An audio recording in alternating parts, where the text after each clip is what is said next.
All right, so the Democrats caved. Why did they cave? Who is to blame, other than the politicians, of course? And what lesson can we learn going forward? So, first, why did they cave?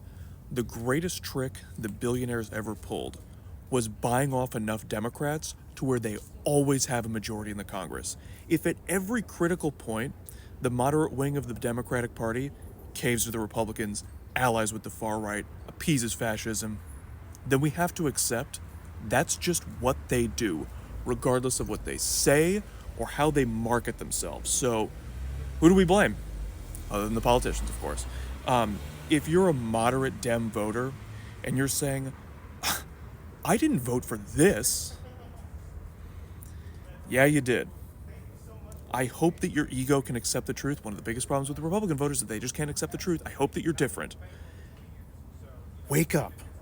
This is what the moderate Democrats do. They've been doing this for as long as I've been alive.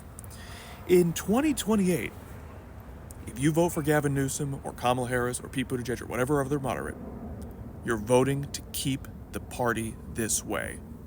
I know it isn't easy to accept that you bought the bullshit. It's not easy to accept that the people that you voted for are to blame. But what would be even worse, way worse, is to refuse to learn the lesson and to keep making the same mistake that leads to more people suffering. And I know you got that ego defense mechanism that's saying, but pragmatically the centrists get more done.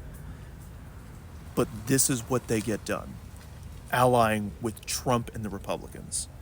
And I know the ego defense mechanism is saying, well, the moderates are more electable.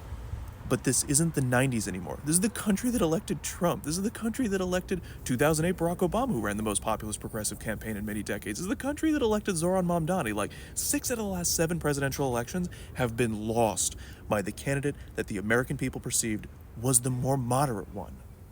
So if you think of yourself as pragmatic, the lesson is so very crystal clear that these moderate, corporate-friendly Democrats, they gotta go.